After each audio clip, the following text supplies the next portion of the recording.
Boa noite a todos. Mais uma terça-feira de estudo do Evangelho Redivivo. E para dar início, vou pedir a Elisa para que ela faça a leitura da página inicial e a Miriam vai fazer a prece.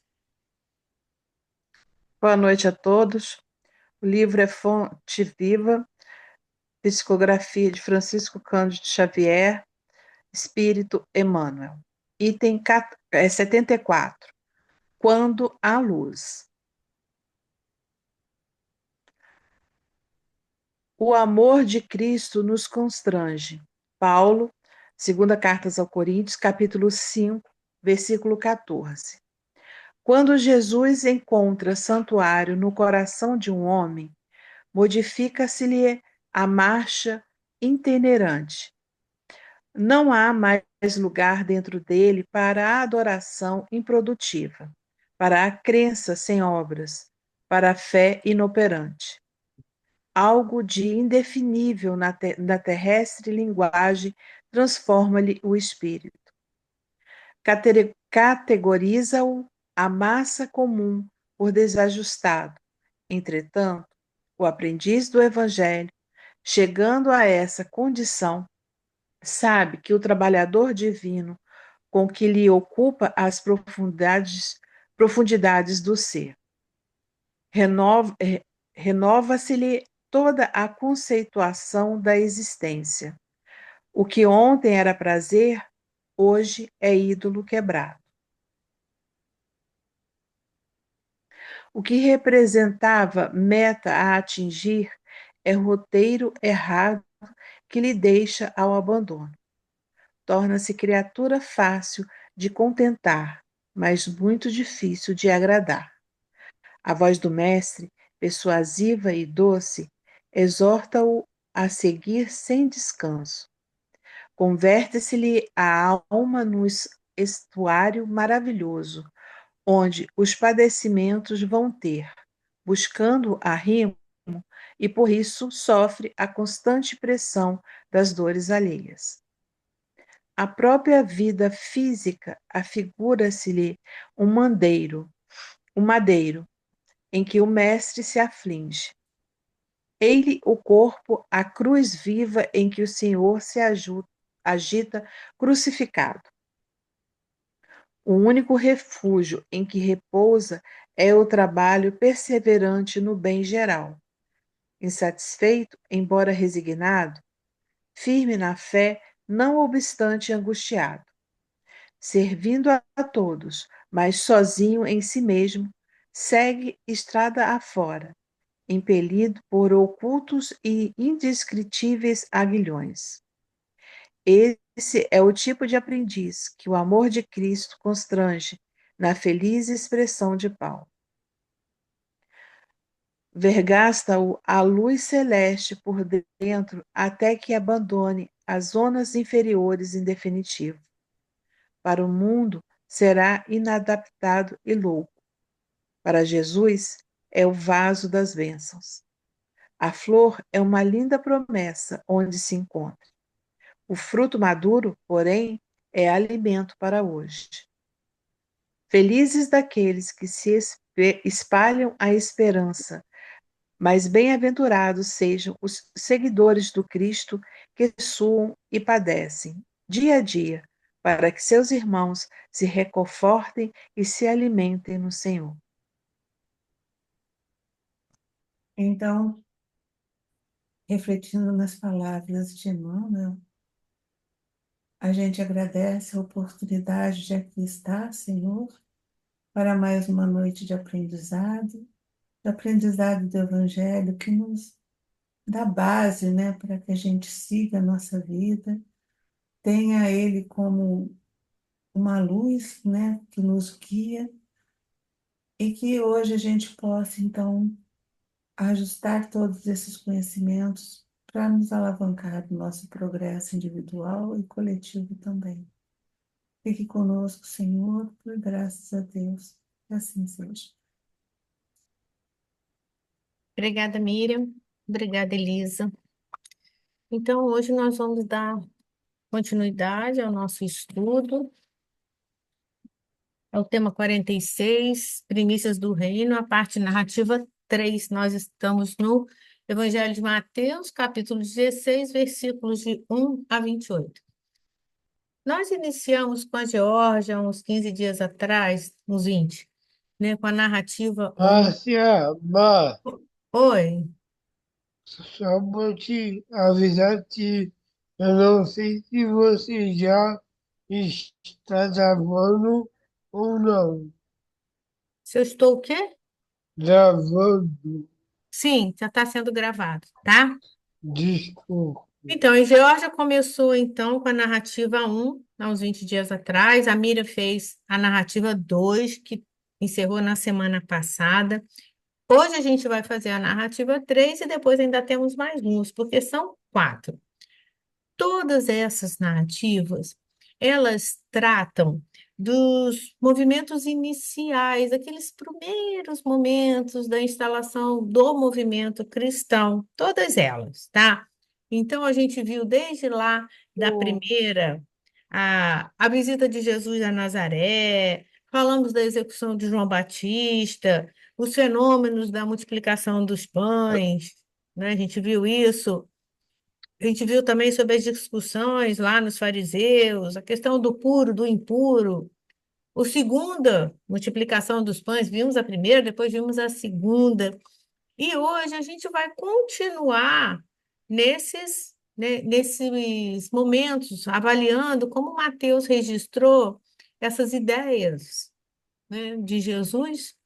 Então, a gente vai ver o pedido de um sinal dos céus que foi feito a Jesus, o fermento dos fariseus e dos saduceus, profissão de fé, primado de Pedro, o primeiro anúncio da paixão e as condições para seguir Jesus.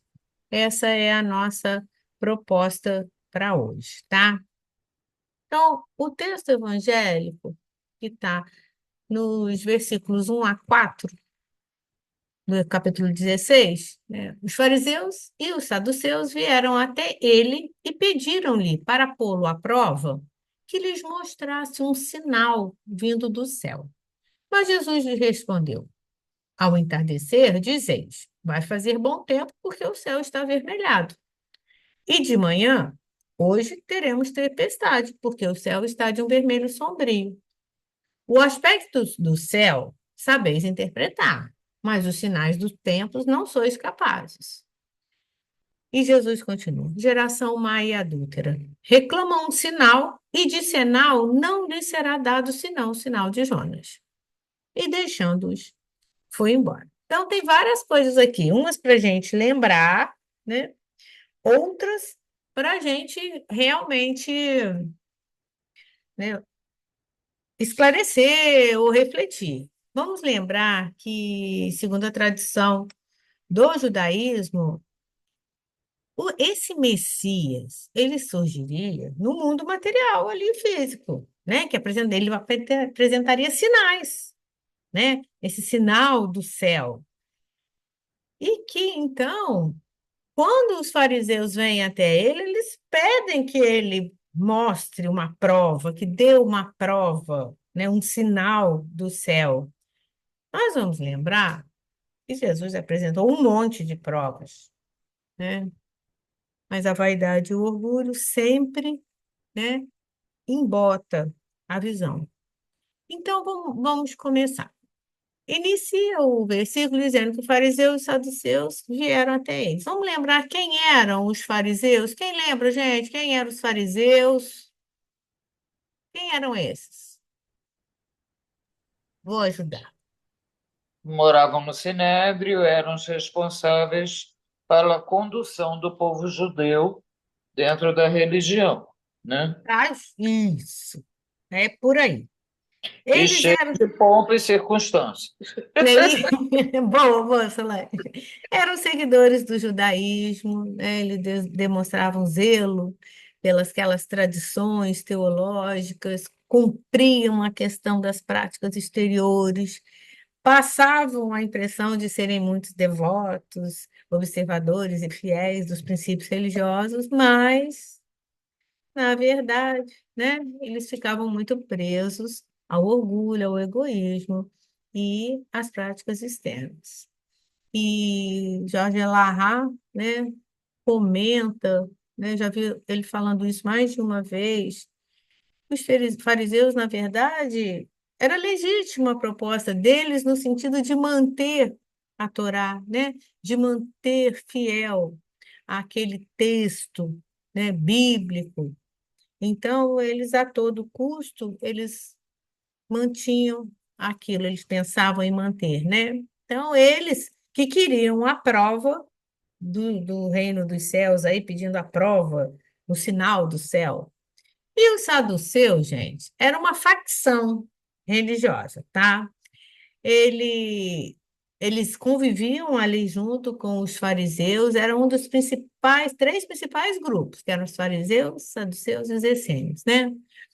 Então, olha, pertenciam quase todos os saduceus à alta aristocracia, eram conservadores em matéria legal e ritual. Eles negavam a imortalidade da alma, a ressurreição, e reconhecendo como regra de fé apenas a Torá. Então, a gente vê que é facção, é muito semelhante, a alta aristocracia e os saduceus, tá bom? Então, foram eles, os saduceus e os fariseus, que vieram até Jesus e pediram que ele lhe mostrasse um sinal vindo do céu. Essas são as pessoas que pediram para chegar, né? Na literatura judaica, aprende-se que alguns judeus pensavam que os demônios eram capazes de realizar diversos tipos de milagres, mas não que incluíssem sinais do céu. Pensavam também que os deuses falsos dos pagãos podiam produzir certos sinais na terra, como, por exemplo, os feiticeiros, Faraó no Egito, desculpa, entraram em luta contra Moisés. Mas por que a gente está colocando isso? A literatura judaica tinha essa questão de precisar de sinal do céu, né? Era uma mentalidade ali reinante, tá? Daquele povo. E, deixa eu ver, peraí. E o que a gente tem que ver aqui também, que qualquer coisa que Jesus falasse ou fizesse, eles não viam com bons olhos. Porque Jesus trazia uma mensagem nova, a boa nova. Então, o que que Jesus responde aí? Olha só, ao entardecer, de tarde, você viu que o tempo está bom porque o céu está vermelho, de manhã porque o céu está meio sombrio. Então, isso, o céu, você sabe, né, interpretar, mas o sinal do tempo, não. E aí ele afirma: geração má e adúltera reclama um sinal e o sinal não lhe será dado, senão o sinal de Jonas. Miriam trouxe para a gente a história de Jonas. Quem é que lembra? Qual foi o sinal de Jonas? Quem lembra a história aí? Que está lá no Antigo Testamento, né? Como é que é? Quem lembra aí, gente? Ai, gente. Quem lembra? Ô, Miriam, se você não lembrar, eu vou aí te pegar, hein? Da baleia? Oi? Ai, eu fiquei gravado da baleia. Isso, é. O que da baleia? É que Ele ele teria sido cada comido pela baleia, tivesse ficado dias na baleia e depois sido cuspido. Mas Exatamente, na né? verdade, É isso aí, o peixe grande, que a gente pode interpretar como baleia, enfim.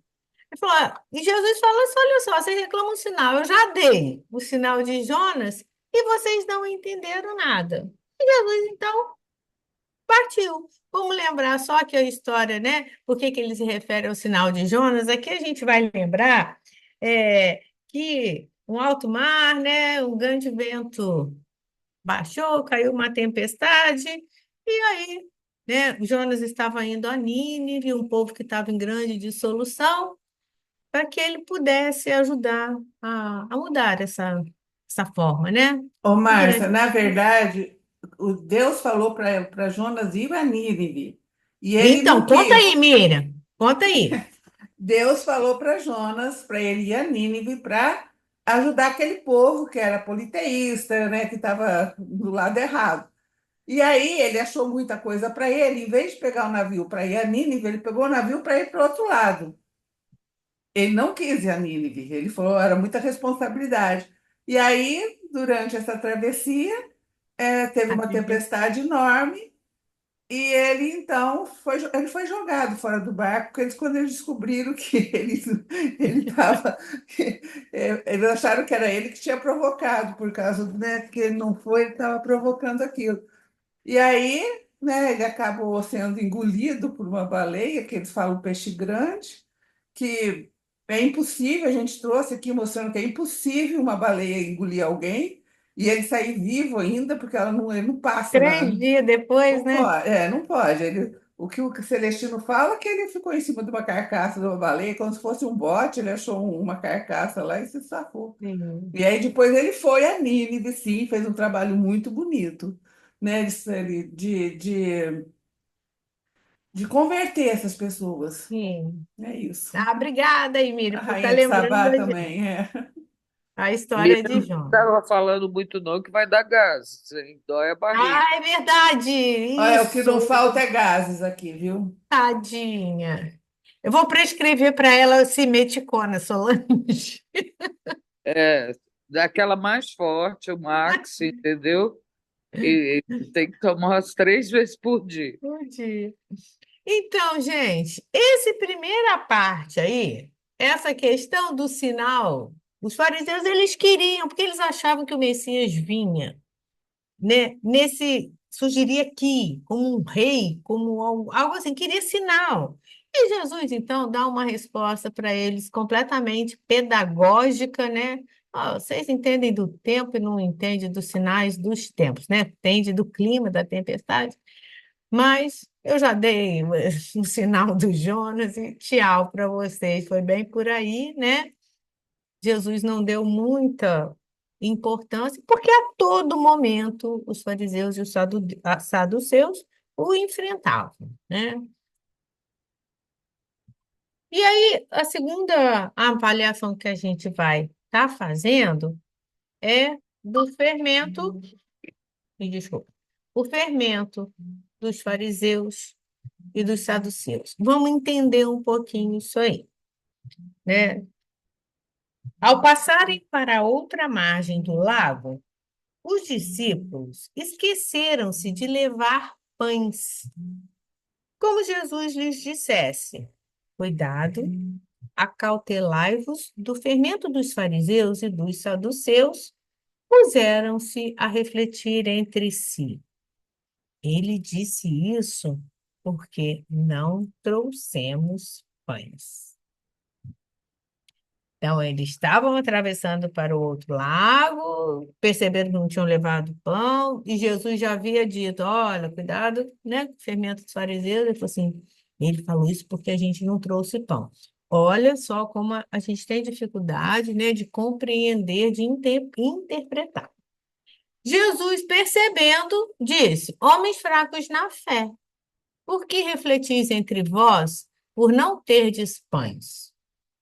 Ainda não entendeis, nem vos lembrais dos 5 pães para os 5.000 homens, e de quantos cestos recolhestes? Nem dos 7 pães para os 4.000 homens, e de quantos cestos recolhestes? Como não entendeis que eu não estava falando de pães quando vos disse acautelai-vos do fermento dos fariseus e dos saduceus? Então compreenderam que não dissera acautelai-vos do fermento do pão, mas sim do ensinamento dos fariseus e dos saduceus. Vamos lá. Miriam, semana passada, trouxe até para a gente, né, a questão da multiplicação dos pães. Aqui, Mateus nos traz a fala de Jesus, lembrando, ó, vocês não entenderam, não lembram, né, dos 5 pães, porque alimentamos 5.000, dos 7 para 4.000. Então, Jesus chama essa atenção porque ele não estava falando do fermento propriamente do pão, mas sim daquilo que os fariseus e os saduceus ensinam, passam como mensagem. E aí a gente vê a dificuldade, né? nossa também, e como era dos discípulos, de compreender aquilo que Jesus dizia, porque quando ele disse cuidado, acautelai-vos do fermento dos fariseus e dos saduceus, eles pensaram na, no, no fermento físico, para o pão físico, né? Na E aí, verdade, eram os erros e as ordens que não estavam dentro das leis que os fariseus e saduceus davam ao povo judeu. A obrigatoriedade daquele dízimo pesado, a obrigatoriedade do Shabat, de uma série sim, de coisas, esquecendo do ser humano pobre, esquecendo sim, do ser humano que não tinha condições, esqueciam dos doentes, dos fracos, sim. dos que não tinham Ficavam presos a dinheiro. esses ritos, né, Solange, que não pode, né, colher no sábado. Lembra aquela coisa que a gente já teve a oportunidade de ver? Ficaram É, presos, né, a é o essas questões Shabat, né? externas. Eles escolheram o milho porque estavam mortos de fome. Pois é. Ele, né, hora nenhuma, a visão do fariseu e do saduceu era que para alimentar, não, só que não pode, no sábado não pode, né? Então, gente, é uma questão assim importante para a gente ver. Você vê várias perguntas que Jesus fez, ele foi fazendo, uma atrás da outra, aí que eles compreenderam que ele estava falando não era do pão, do fermento de pão, e sim do ensinamento, não é? E essa, essa questão aí, deixa eu ver se eu coloquei aqui. Ah, sim, isso que é importante, olha. A ignorância associada aos maus pendores e às más ações representam meios de retardar a nossa marcha evolutiva. A prisão aos cultos, rituais, são algemas poderosas, cuja libertação requer muito esforço do discípulo sincero. Enquanto não houver uma transformação moral efetiva do espírito, o Cristo continuará sendo alvo da incompreensão e da ignorância humana. Os intérpretes da lei, em qualquer segmento, por vezes, estão interessados na posição social, nos privilégios e gratificações que os cargos lhes conferem. Ao povo somente se reservam os tributos e a obediência aos cânones por eles ditados, à semelhança do que ocorre no terreno da política. Então, nós temos que tomar muito cuidado para que a gente não repita comportamentos, né, de ficarmos algemados, como ele usa essa palavra, né? Essas questões ritualísticas, a dogmas, porque a libertação requer esforço.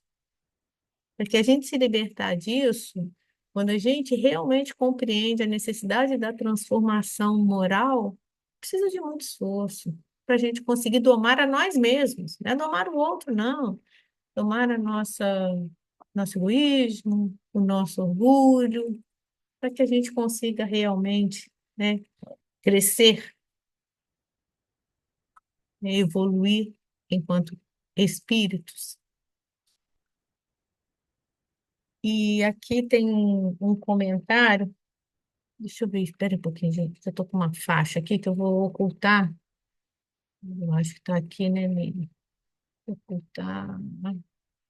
Isso. Vamos lá. E aqui é uma reflexão para a gente. Pão e fermento. Nós temos utilizados? Qual o pão e o fermento que nós temos utilizado? O pão sacia a fome, embora eu estou com uma faixa aqui, gente, que não saiu. Lê para mim alguém. O pão sacia a fome, embora por momentos, e se transforma em corpo, auxilia o trabalho, anima a palavra, para que o evangelho ressoe e a luz brilhe. A religião dos fariseus e dos saduceus era tão prejudicial, causava tanto mal às almas, que Jesus não se animou a chamá-la religião nem doutrina, chamou-a fermento. Fermento de dogmas, fermento de sacramentos, fermento de orações, fermento de cultos, fermento de cerimônias, fermento de procissões, fermento de imagens e todos esses fermentos juntos. envenenavam as almas por tal forma que ninguém podia conseguir a salvação. A religião não consiste em dogmas, nem em cultos exteriores. Isso não passa de fermento religioso. Caibar Schutel, Parábolas e Ensinos de Jesus. Gente, Caso olha como era o claro. Caibar, né? Ele foi assim muito claro para nos explicar porque essa religião que eles professavam, os fariseus e saduceus, era prejudicial, sim, ao espírito, porque ele se prendia a esses fermentos de culto externo, de procissão, de imagem, né? Que era tudo muito diferente da proposta que Jesus trazia. Ó, religião não consiste em dogmas, nem de culto externo. Isso não passa de fermento religioso, né? Eu achei. Alguém quer comentar sobre essa fala do Caibar?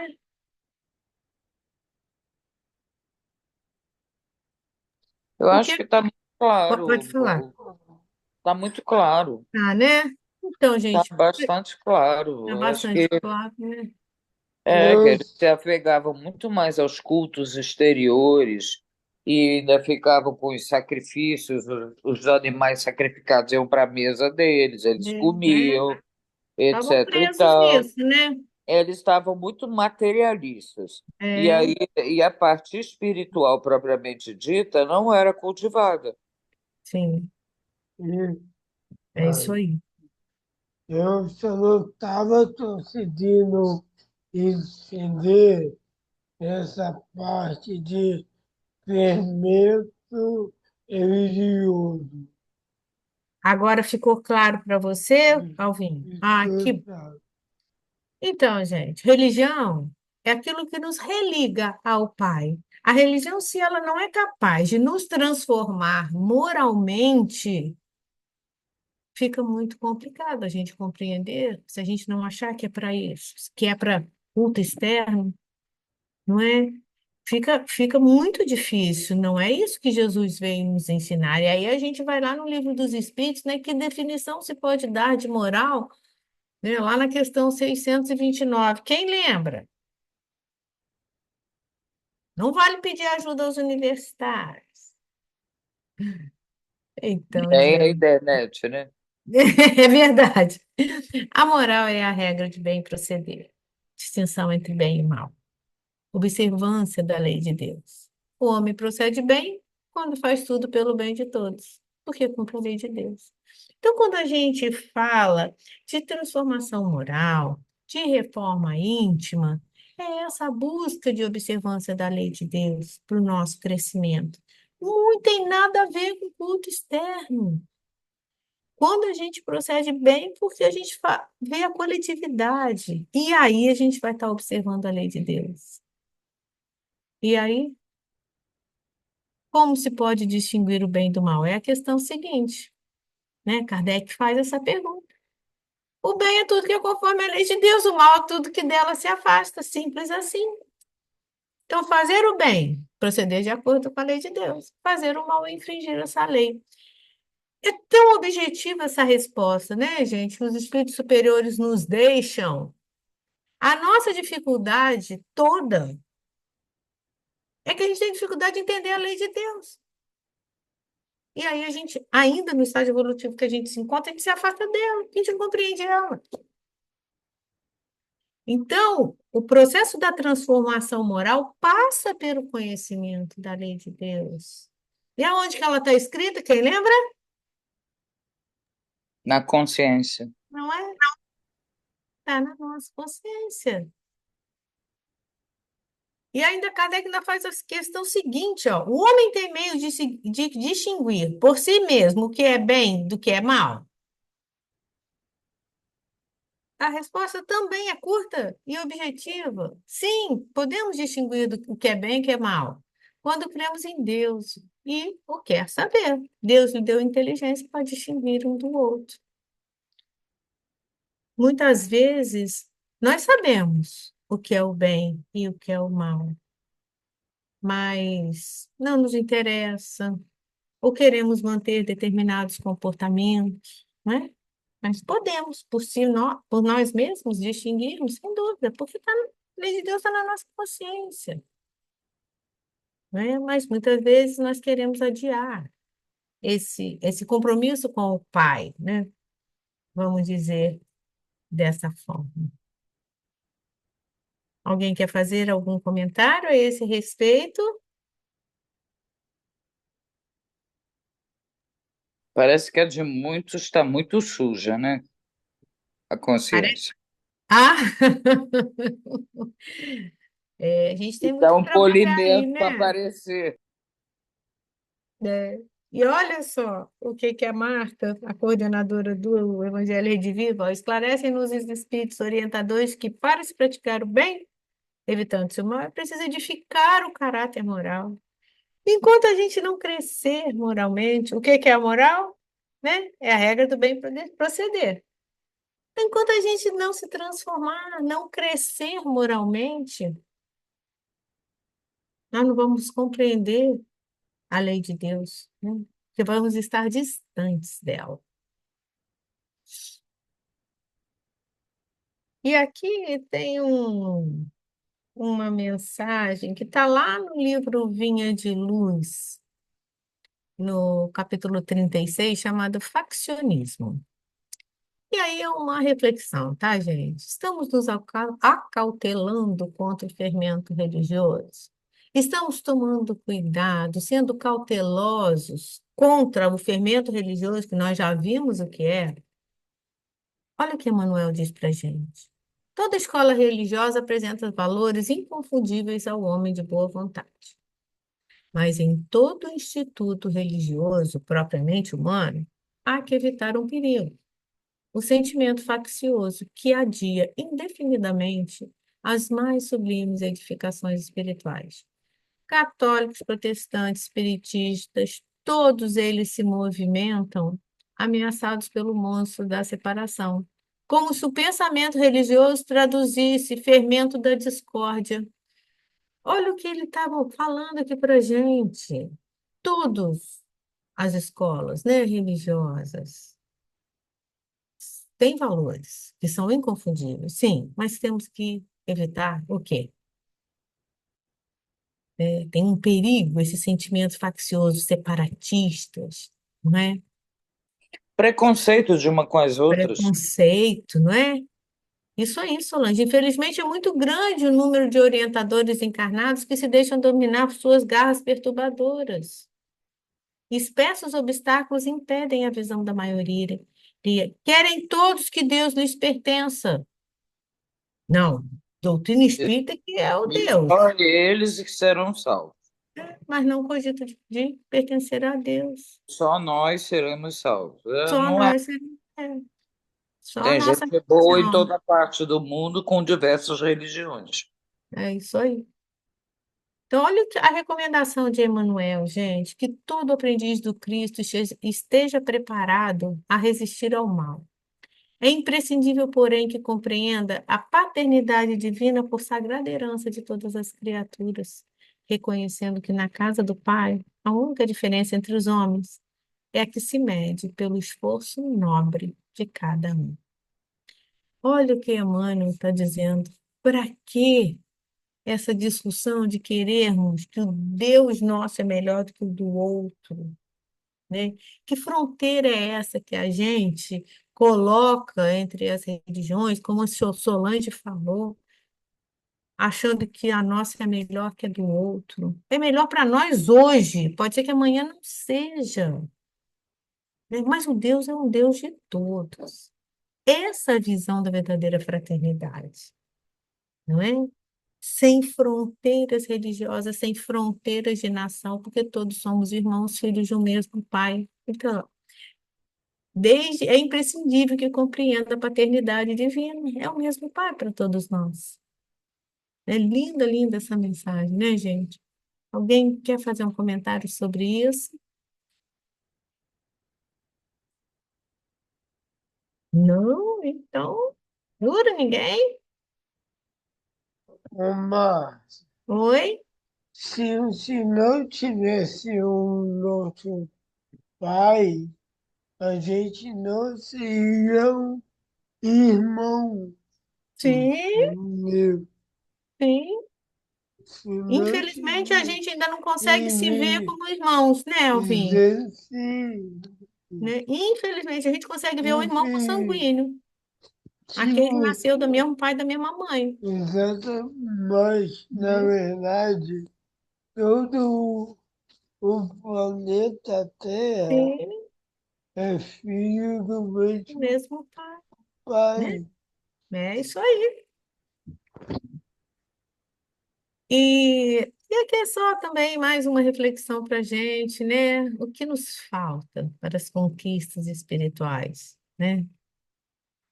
Aí tem algumas questões aí, vencer o medo dessa busca pela transformação moral, ter boa vontade, né? Um pouco de nós tem essa vontade, essa boa vontade, ter fé, perseverança, um planejamento, né? E viver a mensagem do Cristo, entender o que Jesus veio nos trazer, né? A gente ainda não entende, aí a gente fica igual ali, os apóstolos perguntando sobre o fermento para Jesus, né? Não entendendo do que ele estava falando.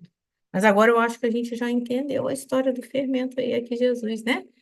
Falando, ó, não, acautelar do fermento dos fariseus e dos saduceus. Toma cuidado com esses ensinamentos, que não é esse aí o caminho, né? Podemos passar para o próximo, ou alguém quer fazer mais um comentário? Fiquem à vontade.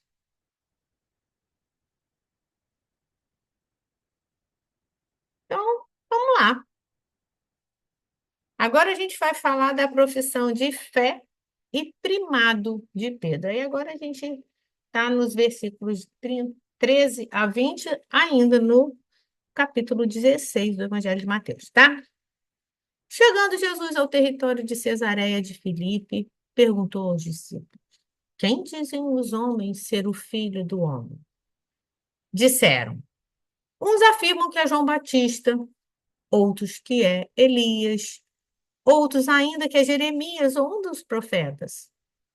Então lhes perguntou, Jesus pergunta: E vós, quem dizeis que eu sou?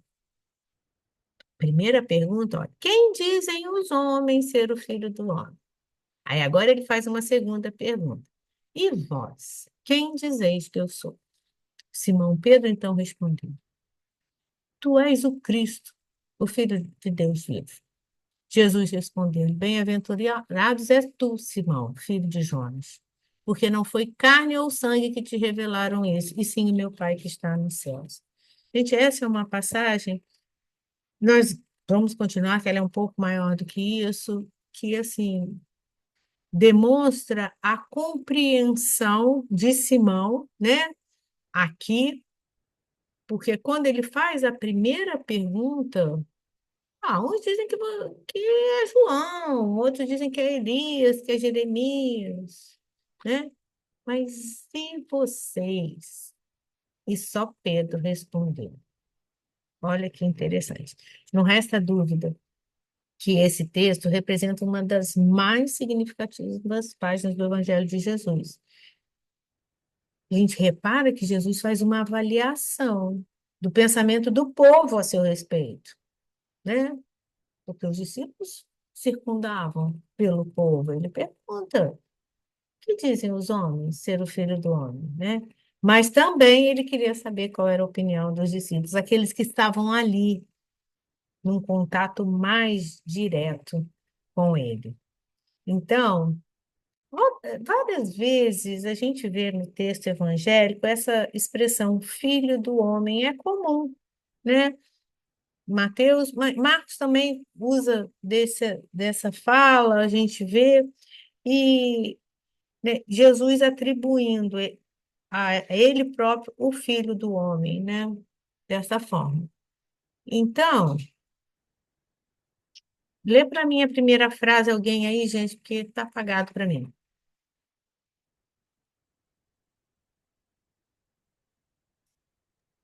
O Filho do Homem é o exemplo de perfeição que podemos aspirar.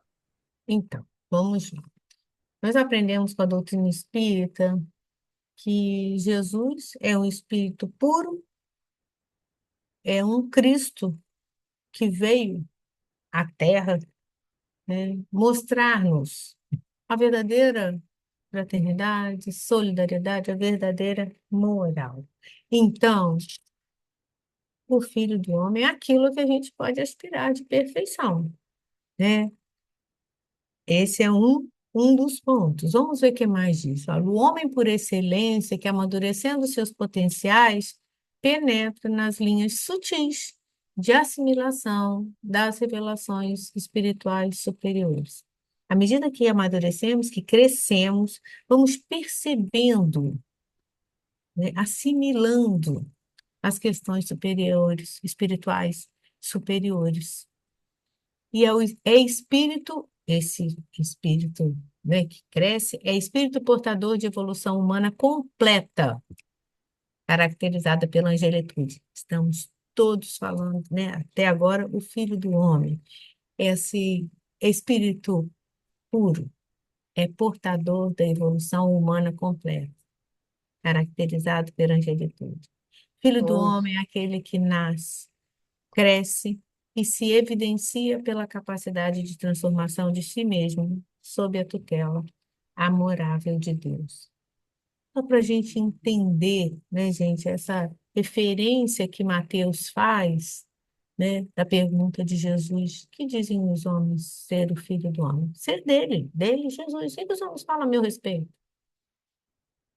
Né? Então, de acordo com a doutrina espírita, o filho do homem é aquilo, né, que nós podemos aspirar como perfeição. Espírito puro. Ficou claro?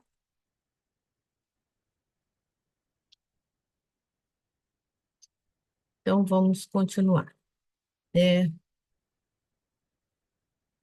ah, assim, isso aqui a gente já até falou, né? Esse texto de Mateus, Jesus faz avaliação do pensamento do povo a seu respeito e também qual era a opinião dos discípulos, né? Quem dizem os homens ser o filho do homem, né? Isso aqui a gente já viu. E aqui, o mais importante é a gente agora avaliar a resposta de Pedro, né? Tu és o Cristo, o Filho de Deus.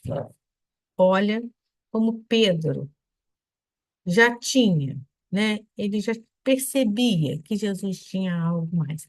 Embora toda a fragilidade do espírito Simão Pedro, todas as dificuldades, ele não teve dúvida. E Jesus, bem-aventurados é tu, Simão. Que não foi carne, sangue, nada do material que te revelou, mas o meu Pai, que estás no céu. Dá uma É, pausa rápida aí. Oi? Dá uma pausa rápida. Pois não, pode falar, Solange. Eu tenho uma coisa que eu tenho dúvida. Sim, Como é que os apóstolos podiam falar em Cristo se ele ainda não tinha sido crucificado e recebido a coroa de louros?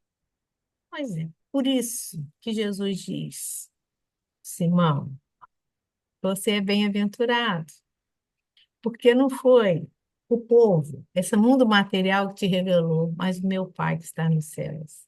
Sim, mas E eu digo a aí, palavra Cristo. Cristo, pois é, ele trouxe essa palavra, hum, exatamente no texto evangélico. Porque essa palavra tem a ver com a crucificação com a coroa de louros, a coroa de louros de espinhos que foi colocada, né?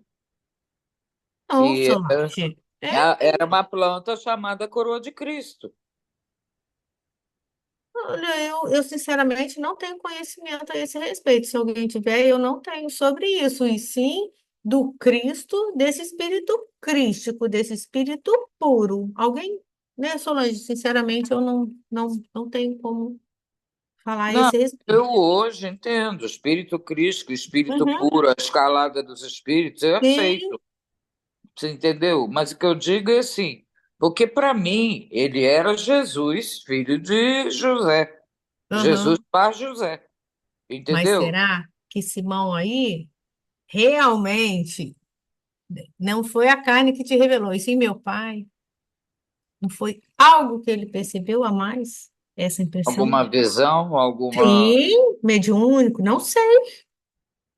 Porque Jesus deixa claro, porque Simão responde, tu és o Cristo, Filho de Deus vivo. Entendeu? Jesus falou, não foi esse mundo aqui que te mostrou isso, não. Nem carne, nem sangue. Mas sim o meu Pai. Olha o que ele diz, não é? Aqui no texto tem uma coisa super interessante, que ele diz assim, uma coisa, peraí. A diferença bem pensava comigo. A resposta de Pedro, inspirada pelos bons espíritos, foi admirável. Naquele momento, o valoroso apóstolo entrou em sintonia com os espíritos superiores e captou deles o que já acolhia no íntimo. Já acolhia no íntimo. Está aqui no texto do Evangelho Redivivo, Solange. Então, a resposta de Pedro, inspirada pelos bons espíritos. Entendeu? Ele entrou em sintonia, por isso que Jesus responde dessa forma.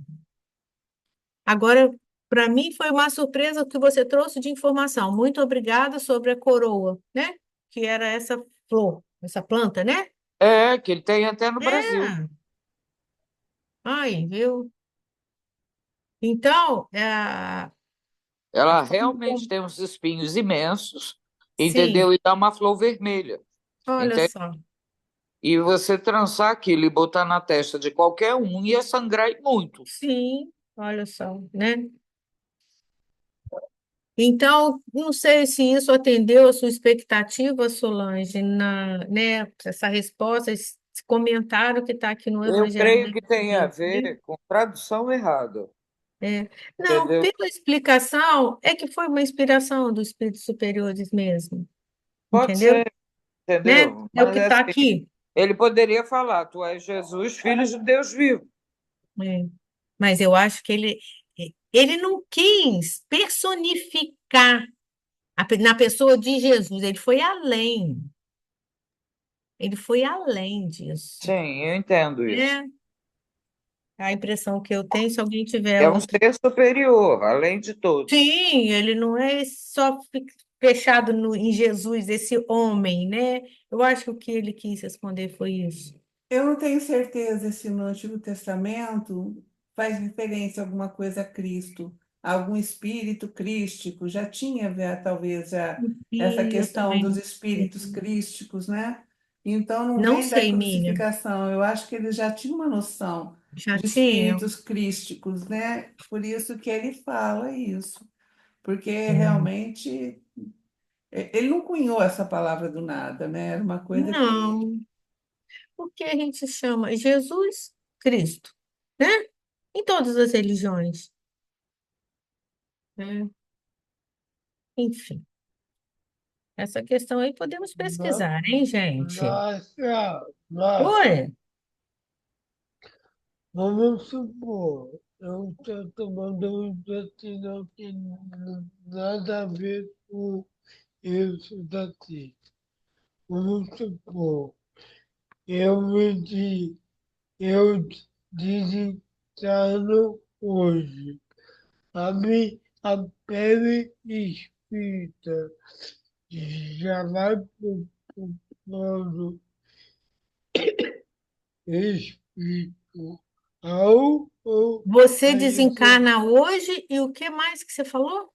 a pele espírita vai para o plano O que espírita, Alvinho? Está muito baixo para mim o seu volume. Você desencarna e o que espírita? a pele Pele? espírita, não, a pele não, a pele não.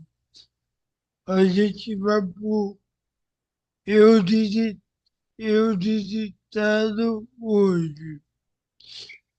Eu já cedo no plano espiritual hoje ou Tudo ah, depende do grau de evolução do espírito. A gente até pode conversar isso, Alvin, num outro momento, porque foge muito ao tema da noite, tá?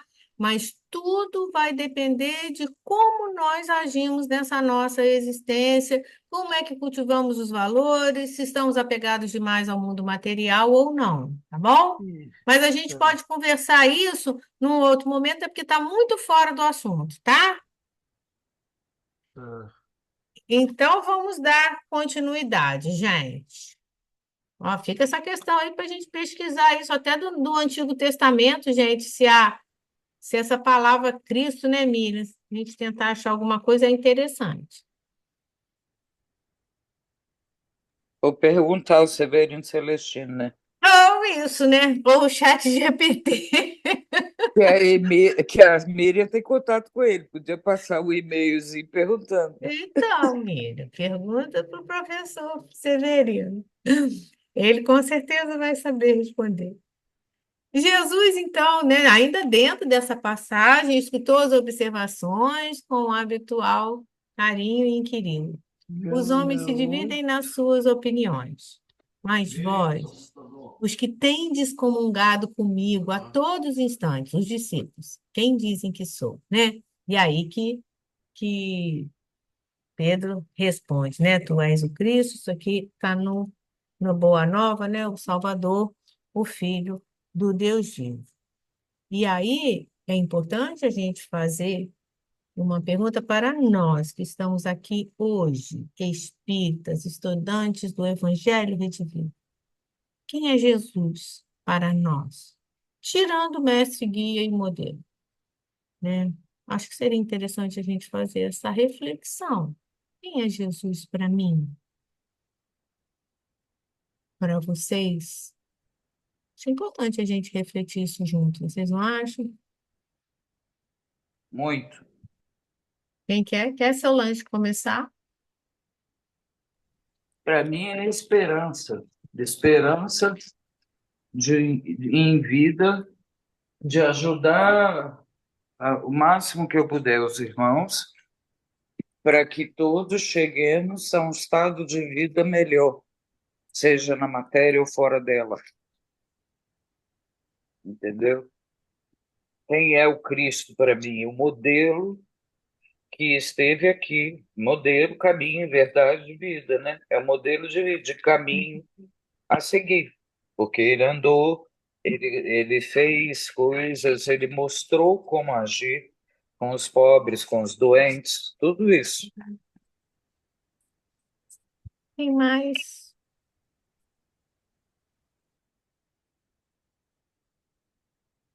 É importante, gente, a gente fazer uma avaliação. E é pobres de espírito, que eu estou falando, não é pobre só de financeiro.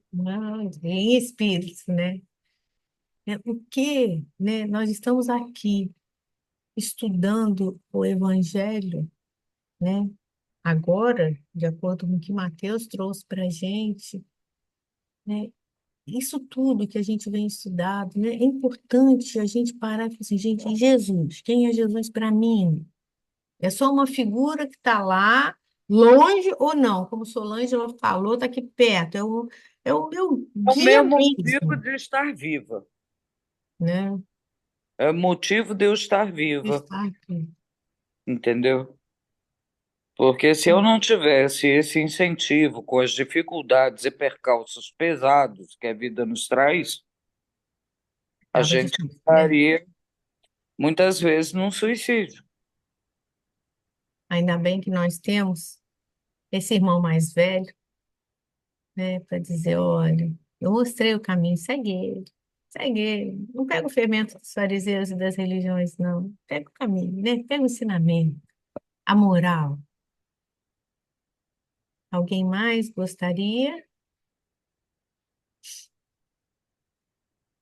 Então, vamos lá. Ainda continuando, né, sobre essa resposta desculpem, de Pedro, né, a Jesus, quando ele fala, Jesus pergunta, quem sou eu para vocês? Ele fala, tu és Pedro, filho do Deus vivo. Tu és, desculpa, o Cristo, filho de Deus vivo.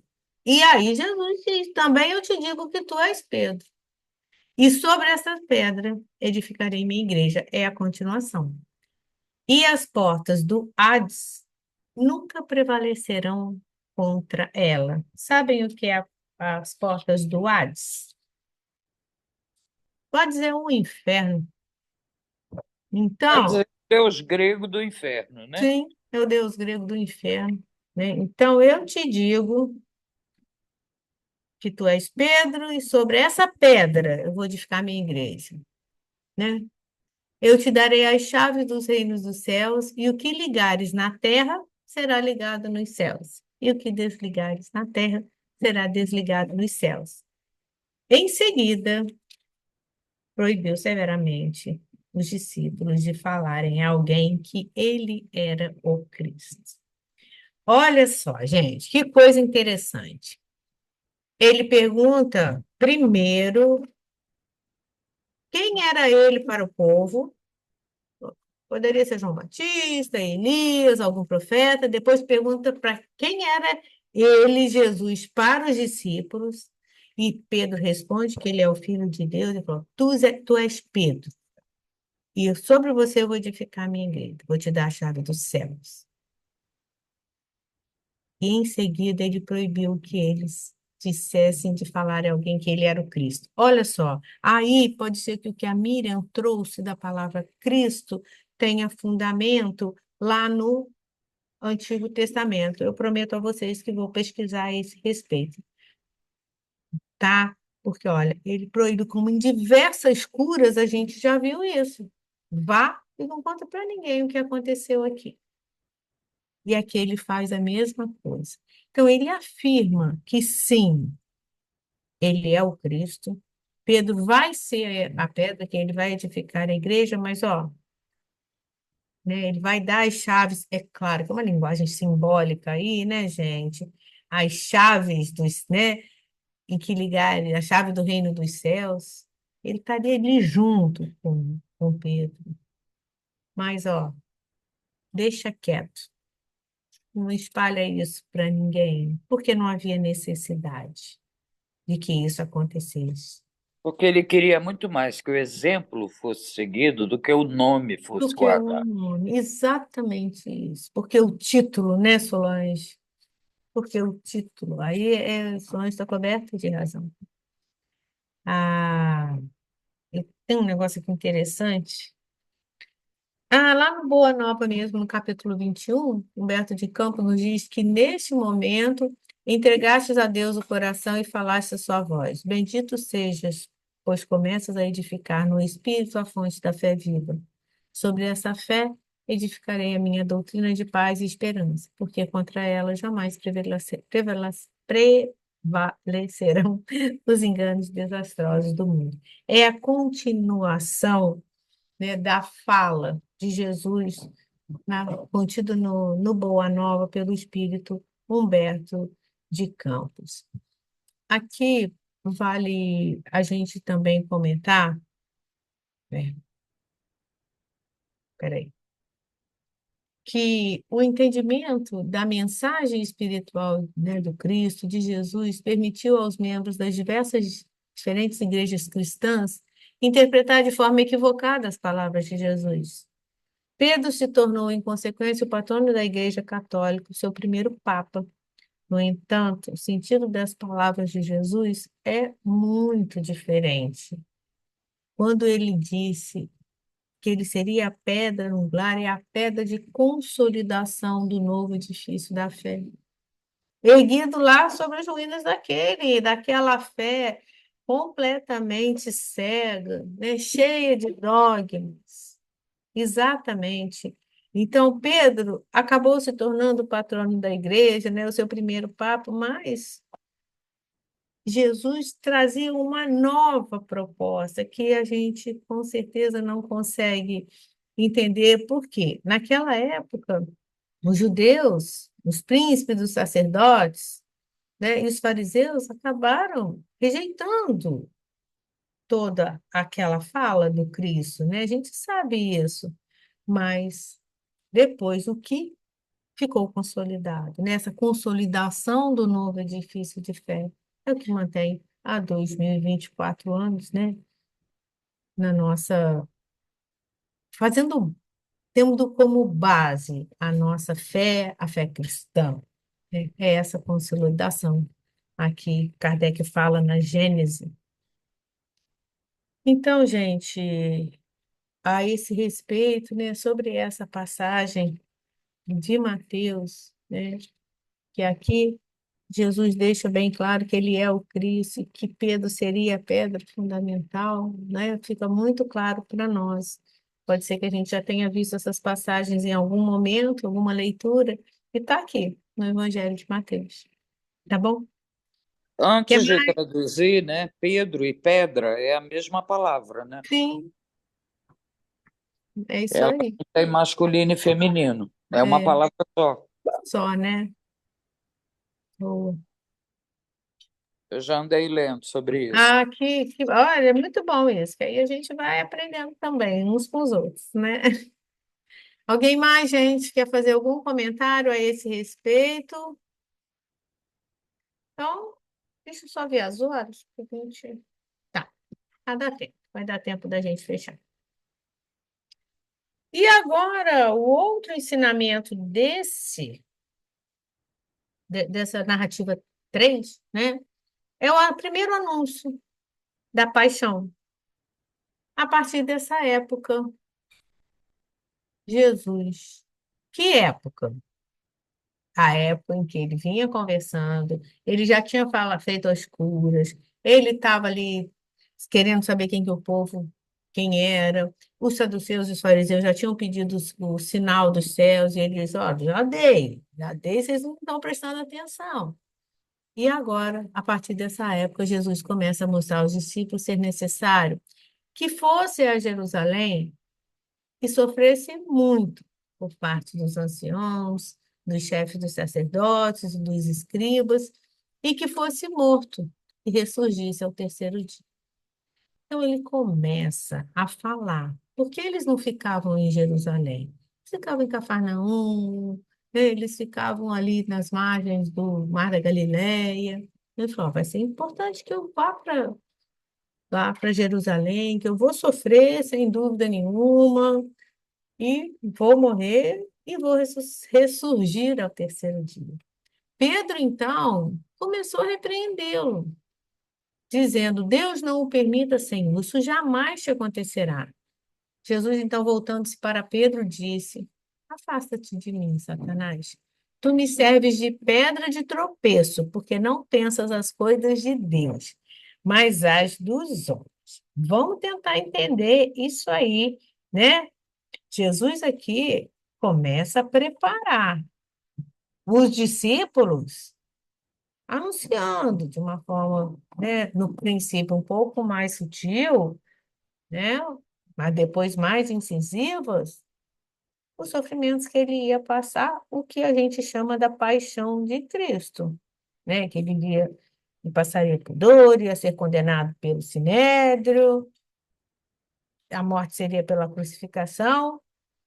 E esse é um episódio, né? Um dos episódios muito tristes do Evangelho que, que aqui Mateus nos traz dessa forma. Deixa eu ver, né? Sofresse muito. Isso que a gente acabou nisso. Pela primeira vez, aqui, após o reconhecimento oficial do seu messianato por parte dos discípulos, depois que os discípulos entenderam que ele era o Cristo, Filho de Deus, Jesus lhes expõe com clareza e sem circunlóquios, sem meias palavras, o fim que ele estaria reservado, né, exteriormente, diante dos homens. E aí a gente fica imaginando, caraca, Pedro, né? Realmente a fala dele ali atrás, né? Não faz isso, não vai acontecer de jeito nenhum, né? É natural, acho que a qualquer um de nós isso aconteceria por diversos fatores. E nessa altura dos acontecimentos, de acordo aqui, deixa eu pegar aqui a referência, que é só por número, nós temos aqui, 874, é o Champlin, né? O Russell Norman, o Novo Testamento Interpretado, ele comenta que essa fala de Jesus estamos somente a 6 meses da cruz. O novo conhecimento e discernimento de Pedro acerca da identidade de Jesus como Messias criava a circunstância favorável para Jesus anunciar algumas duras ocorrências que estavam por vir. Esses acontecimentos seriam provas difíceis para os apóstolos, e Jesus quis prepará-los. Olha que interessante. Não antes que eles tivessem entendido tido discernimento da identidade de Jesus, Jesus não falava sobre isso. Aí sim, ele começa a falar sobre isso. Antes dessa ocasião, Jesus avisou os discípulos acerca da sua morte, como a gente vê em Mateus e João, mas nunca o fizeram tão claramente como dessa vez, porque ele dá detalhes, como a gente viu ali no texto evangélico, né? Ele fala, ó, vou ser morto, eu vou sofrer, eu vou ser condenado, vou morrer, né? Ele fala com muitos detalhes. É interessante o encadeamento das ideias, né? Vocês estão conseguindo perceber esse encadeamento? Que Jesus só falou uma coisa após a outra, não é? Que aí fica mais claro para a nossa compreensão, não é? Alguém quer fazer algum comentário a esse respeito? Né, eu fico imaginando assim, gente. Suponhamos que a gente tem alguém. Eu pensei até no Chico, né? Se Chico Xavier começasse a anunciar com 30 anos, 40 anos, ó, para aqueles mais próximos, como é que a gente ia se comportar? Não, pelo amor de Deus, gente. Fica um homem bom desse, não é? A nossa indignação, eu vejo assim um Pedro muito próximo a nós, porque ele no começo ficou indignado. Não, isso não vai acontecer de jeito nenhum, né? E Jesus fala para ele: olha, Pedro, faça de mim, porque isso vai me servir até de pedra de tropeço. Você está pensando como os homens. Temos que pensar Não, Pedro, coisas de Deus. O Messias já tinha presciência do que ia acontecer, né? Então Sim, ele começa a preparar os apóstolos para o que vai acontecer, para que eles não ficassem tão chocados, teoricamente, na hora sim, que acontecesse, sim, entendeu? E sabendo que fazia parte da caminhada dele no planeta. E sim. que todo mundo que prega o que é contrário ao governo vigente, que no caso eram Era o os Sinédrio, né? fariseus, Os era o fariseus. Sinédrio, entendeu? É, Vai automaticamente ser preso, torturado, parará, sim. parará, igual acontece ainda hoje em dia, Até né? hoje, né? É verdade. Até hoje, Solange. Tem razão. É isso aí. Ele deu, de alguma forma, eu preciso preparar esses meninos para, né? Para poder encararem esse momento de uma forma menos sofrida, né? Porque sofrida foi. E Pedro tinha que fugir mesmo, porque se ele não fugisse, fosse preso e morresse junto, E aí, né? ele não ia poder fazer o trabalho que ele tinha que fazer É. depois. Tem várias vertentes aí, né? É muito bem interessante essa colocação.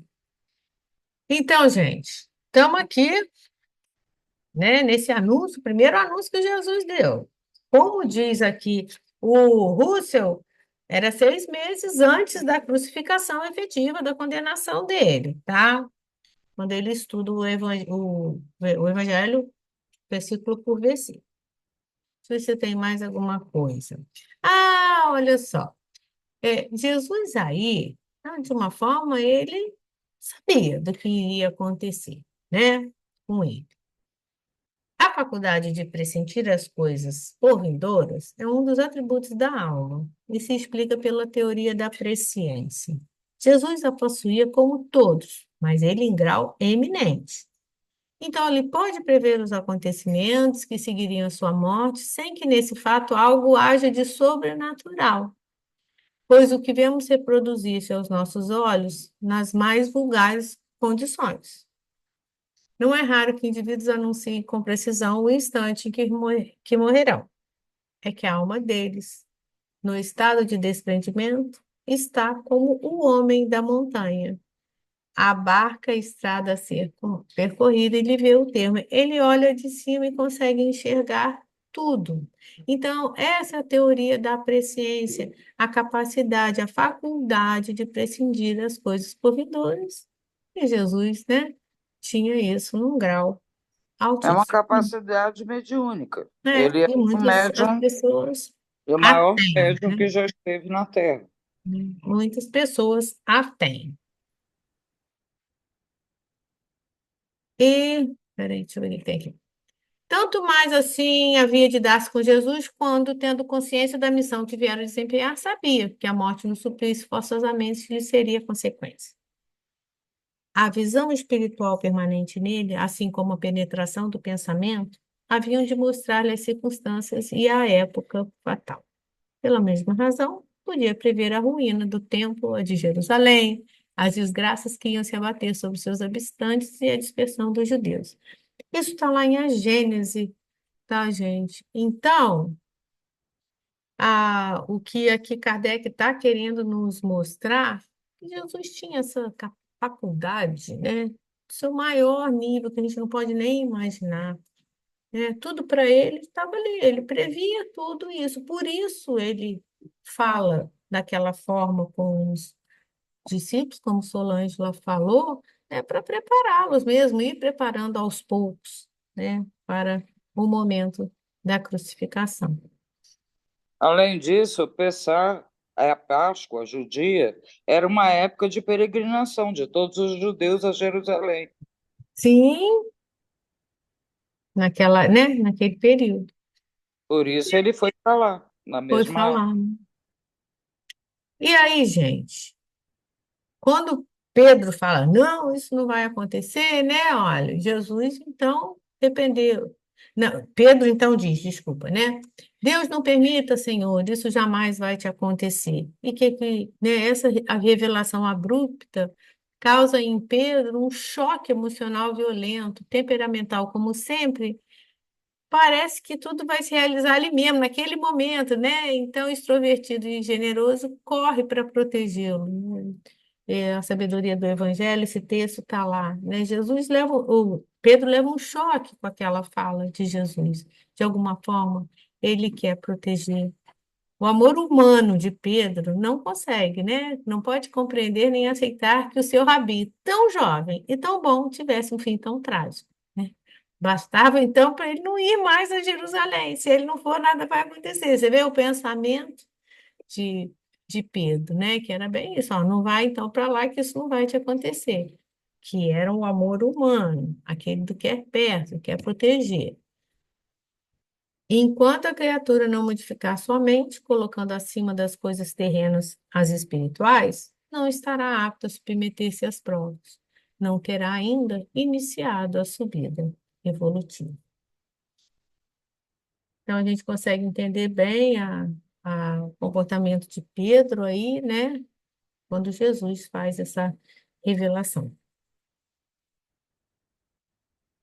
E aí refletir, hein? Por que que é tão difícil para nós, para muitos de nós, né, aceitarmos os desígnios divinos, colocando as nossas vontades em segundo plano? Ainda temos dificuldades, porque o nosso amor ainda é aquele amor de homem que a gente leu no texto. Então, nós temos dificuldade de aceitar uma dor maior, um sofrimento maior, uma doença, né? Ninguém de nós quer ficar doente, ter uma doença grave, nenhum de nós. Mas muitos de nós não conseguem aceitar isso. E aí sofremos, né, gente? A gente só, opa, desculpem, a gente acaba sofrendo por isso. É outra reflexão. E nós, diante de acontecimentos de grande impacto, com o conhecimento que já temos, espírita, como estamos reagindo? Perante uma doença, uma dificuldade, seja ela financeira ou não, são reflexões importantes para fazermos, Mas eu né? acredito que quase todas as pessoas aqui presentes já passaram por isso, né? Por alguns desses acontecimentos. Eu já passei por quase todos desses que estão escritos aqui. Importante é a gente avaliar como, né, que a gente está reagindo, mesmo Exatamente. com o conhecimento. Estamos aceitando ou estamos ficando revoltados? Por que que faz isso comigo, só comigo, né? É importante essas reflexões para nós. E aí, gente, o último, se alguém quer fazer algum comentário sobre essa questão, né, que nós vimos agora, o primeiro anúncio da paixão, ou podemos passar para o nosso último item? Vamos lá, as condições para seguir Jesus. E o texto evangélico é o seguinte: Então disse Jesus aos seus discípulos: Se alguém quer vir após mim, negue-se a si mesmo. Tome a sua cruz e siga-me. Pois aquele que quiser salvar a sua vida, a perderá. Mas o que perder a sua vida por causa de mim, a encontrará. De fato, que aproveitará o homem ganhar o mundo inteiro, mas arruinar a sua vida? Ou que poderá o homem dar em troca de sua vida? Pois o Filho do Homem há de vir na glória de seu Pai com os seus anjos, e então retribuirá a cada um de acordo com o seu comportamento. Em verdade vos digo que alguns dos que aqui estão não provarão a morte até que vejam o Filho do Homem vindo em seu reino. Tem vários símbolos aí para a gente ver. Essas condições, né, de Jesus nada tem de excepcionais, ou então sobre-humanas, vamos dizer assim. Porque ele diz assim, ó, se alguém quer vir após mim, negue-se a si mesmo. Então, ele na frente, como modelo e guia. Toma a sua cruz, pega todas as suas dificuldades e vem. Que eu sou o caminho, a verdade e a vida. E depois ele vai dizer isso. Então, olha que coisa interessante. Quem deseja salvar a si mesmo, né? Pois aquele que quiser salvar a sua vida, a perderá. Mas o que perder a sua vida por causa de mim, a encontrará. E aqui vale a pena a gente fazer um comentário, porque quem deseja realmente salvar a si mesmo sem esforço, vai viver uma vida de ilusão, né? Um longo caminho de sofrimento, porque isso é ilusão. Salvar a si mesmo requer esforço, muito esforço próprio. E às vezes uma encarnação não dá conta, né? Precisa de algumas. Nós precisamos de algumas reencarnações para conseguirmos nos livrar das nossas mazelas, desses gigantes da alma que nós temos, o orgulho, o egoísmo, que insistem ainda em estar, né? Esse homem velho que ainda insiste em falar, colocar as suas vontades ainda hoje. Então, requer muito esforço, muito, muito esforço. Então, deixa eu passei um aqui a mais, né? De fato, que aproveitará ao homem ganhar o mundo inteiro, mas arruinar a sua vida? A gente pode conquistar todos os bens materiais, mas por vezes arruinamos a nossa vida, né? E aí, né, Jesus disse, em verdade vos digo, né, que aqui estão, os que aqui estão não provarão a morte, até que vejam o Filho do Homem vindo em seu reino, o retorno dele. Porque nós ainda temos dificuldade nessa compreensão da mensagem do Cristo. Muita dificuldade ainda para compreender, não é? Suportar a nossa cruz jamais será maldizê-la, lamentá-la, e sim acolher-nos, imperfeitos como ainda somos perante Deus, mas procurando por todos os meios justos melhorarmos, murilarmos, avançando sempre, mesmo que vagarosamente, milímetro por milímetro, nos caminhos de ascensão para a vida eterna. Mais uma vez, Emmanuel, né, nos dizendo, mesmo que seja devagar, nós precisamos caminhar, né? Em vias ao nosso crescimento. Pode ser lento, milímetro a milímetro? Com certeza, né? Com certeza vai ser. Isso aqui eu já falei, né? E aí, depois daquela pergunta que a gente deixou de reflexão, quem é Jesus para nós? A gente está disposto a seguir Jesus, né? Os seus ensinamentos? Conseguimos identificar que cruzes nós trazemos, nós carregamos? Isso aí também é muito importante para que a gente possa compreender o que hoje nos atrapalha o nosso crescimento. Eu já percebi qual é a cruz nesse sentido simbólico. claro, né, gente? Nós estamos falando as nossas dificuldades. Será que eu consigo tornar ela mais leve? Será que a doutrina espírita me ajuda a tornar essa cruz mais leve, né? Parcialmente, né? Porque Oi?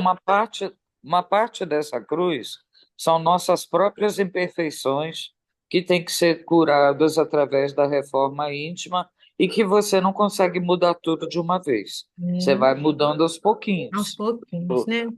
Então a caminhada é pesada É. e só isso já é uma tarefa muito difícil. Além disso, a gente ainda tem que ajudar a quem está caminhando com a gente a tentar crescer também. Esse também é o nosso caminho de crescimento, né? O outro, né, Solange? Ele também nos ajuda a crescer. Eu acho que a gente consegue tornar mais leve a partir do momento que compreende isso. Somos espíritos imperfeitos, somos seres imortais, e a nossa destinação é a perfeição, mas que precisamos passar por alguns testes de crescimento, vamos colocar assim, né? Para realmente compreendermos a mensagem do Cristo. Ela não é simples de jeito nenhum. Existem condições para a gente seguir Jesus, né? Deixar tudo. Venha após mim, que ele é o caminho, o modelo, o guia dessa excursão, né? E aí, gente, é importante se alguém quiser fazer algum comentário, né, sobre isso, né? Faz aí para a gente refletir. Alguém? Então, peraí. Jesus nos recomenda a renúncia. Renunciar comodidades terrenas para conseguirmos os bens espirituais. Mas a mais proveitosa renúncia é aquela que fazemos em favor do nosso próximo. Renunciar às coisas do mundo para seguir Jesus é sufocar dentro de nós mesmos o sentimento de egoísmo, orgulho, ambição, o ódio. É curvarmos-nos humildemente perante a soberana vontade de Deus, suportando com resignação os trabalhos e os sofrimentos de cada dia. Jesus simboliza na expressão salvar a alma que na terra procura, ansiosa dos gozos que a matéria oferece e que desviam por completo o homem da espiritualidade. Seu Eliseu Vigonetti, que nos traz no livro Evangelho dos Humildes. Então, gente, temos uma caminhada grande aí pela frente, né, para a gente conseguir realmente amealhar bens espirituais. É devagar, a gente deixar as más tendências de lado, mas precisamos caminhar, né, para que a gente consiga sufocar, como o Eliseu diz aí, dentro de nós mesmos, sentimento de egoísmo, orgulho, ambição e ódio. E aí, o que a gente já viu, só que a pedra angular era só para a gente ver que realmente a pedra angular é isso aqui, né? Essa pedrinha aqui que segura toda a construção. Então, gente, fica aqui então o estudo da noite, né? Eu espero que tenha colaborado de alguma forma para a gente compreender a mensagem dessas passagens aí de Jesus. Obrigada a vocês por estarem aqui conosco. Se alguém quiser fazer um comentário, fique à vontade. Não? Então, vamos fazer a nossa prece, né? Eu acho que essas reflexões são muito profundas, né? É para Então, ser feitas e digeridas aos poucos. isso aí. A gente já não fica pensando, né, Solange? É verdade. Então, vamos agradecer. Agradecer a oportunidade de estarmos aqui reunidos, todos buscando esclarecimento, buscando compreender melhor a mensagem do Cristo, que possamos verdadeiramente, né, segui-lo, né, nessa moral que ele nos trouxe, nos abstraindo de cultos externos, daquilo que realmente nos afasta do Pai. Que Jesus, na sua infinita bondade, possa jorrar sobre cada um de nós suas bênçãos de paz, de luz, de equilíbrio e de serenidade. Por graças a Deus. Graças a Deus. Graças a Deus, gente, uma ótima noite. Fiquem com Deus. Semana que vem a gente tem uma visitante, a Nice. Boa noite, Márcia. Boa noite a todos. Elisa não vai ficar para a reunião, Elisa e Miriam, Ah, até tem a reunião. né? Vou. De expositores, né? Então, boa noite, Boa Alvin, noite. Solange, Cleia. Fiquem com Deus. Até semana. Obrigada. Bom, Até. boa noite. Miriam, você interrompe a gravação, por favor?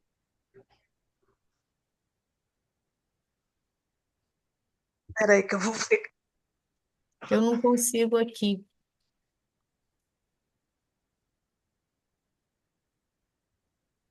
Interromper a gravação. Interromper a gravação.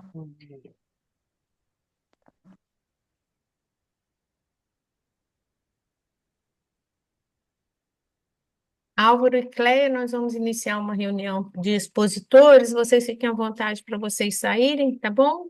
Da sala.